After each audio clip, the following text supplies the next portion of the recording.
आप लोगों के समक्ष वेद की चर्चा करते हुए इस निष्कर्ष पर पहुँचे कि वेद की माता गायत्री ही हैं, जो आदि शक्ति हैं। अब आज मैं दर्शन के संबंध में कुछ कहना चाहता हूँ। भारत में प्रधान रूप से दर्शन का सिद्धांत है। इसमें सांख्य दर्शन पुरुष और प्रकृति में वर्गीकरण कर ज्ञान का नवीन मार्ग प्रशस्त करता है। मनुष्य 3 तरह के दुख से घिरा हुआ है। आध्यात्मिक, आदि भौतिक और आदि दैविक, यही 3 दुख से मनुष्य घिरा हुआ रहता है।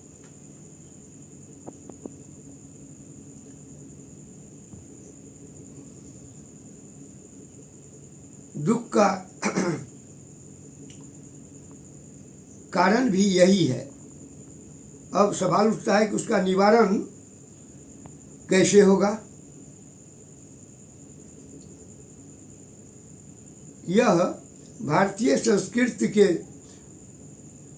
मूल विषय में आता है।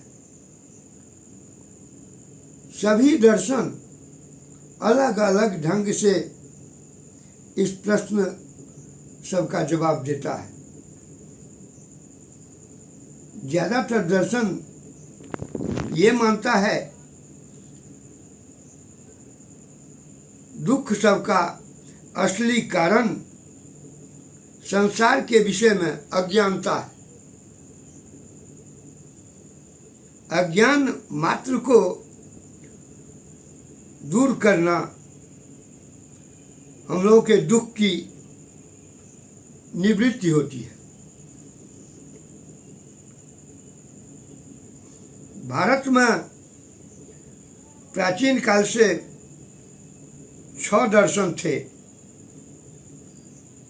सांख्य, योग, पूर्व मीमांसा, उत्तर मीमांसा, न्याय और वैशेषिक। इस सब में मिथ्या ज्ञान के कारण उत्पन्न दुख और उसका निवारण का वर्णन है। सांख्य दर्शन के रचयिता कपिल मुनि माने जाते हैं। इसमें मनुष्य की चेतना के विशेष विश्लेषण है। सांख्य का अर्थ मुख्य रूप से ज्ञान ही होता है। इसमें संसार को 2 भाग में बांटकर देखा गया है, पुरुष और प्रकृति।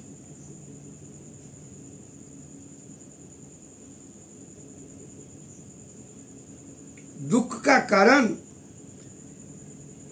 अज्ञानतावश पुरुष और प्रकृति में भेद नहीं कर पाना ही है। पुरुष और प्रकृति में जब हम भेद नहीं कर पाते हैं, यही तो दुख का कारण है। इसी भेद को समझाने के लिए हमें दर्शन की आवश्यकता होती है।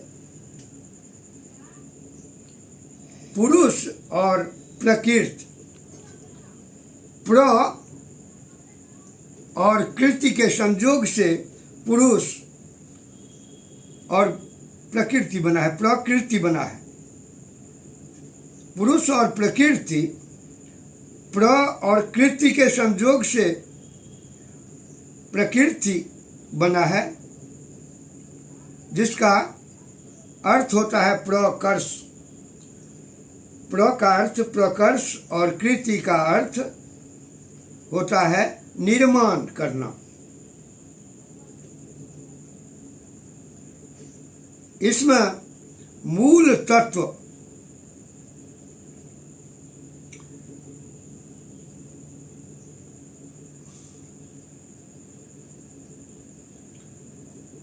महत्व, अहंकार और 5 तन्मात्राएं हैं।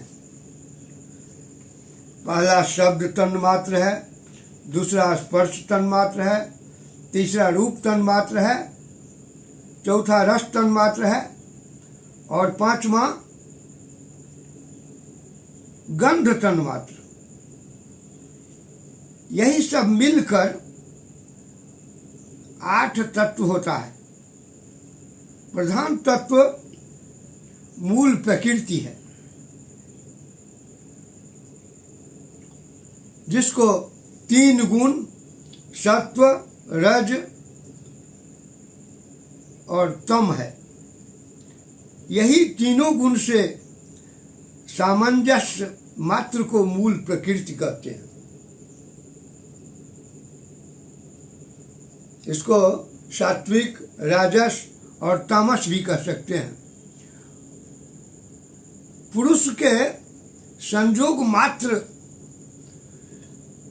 से ही परिवर्तन होता है।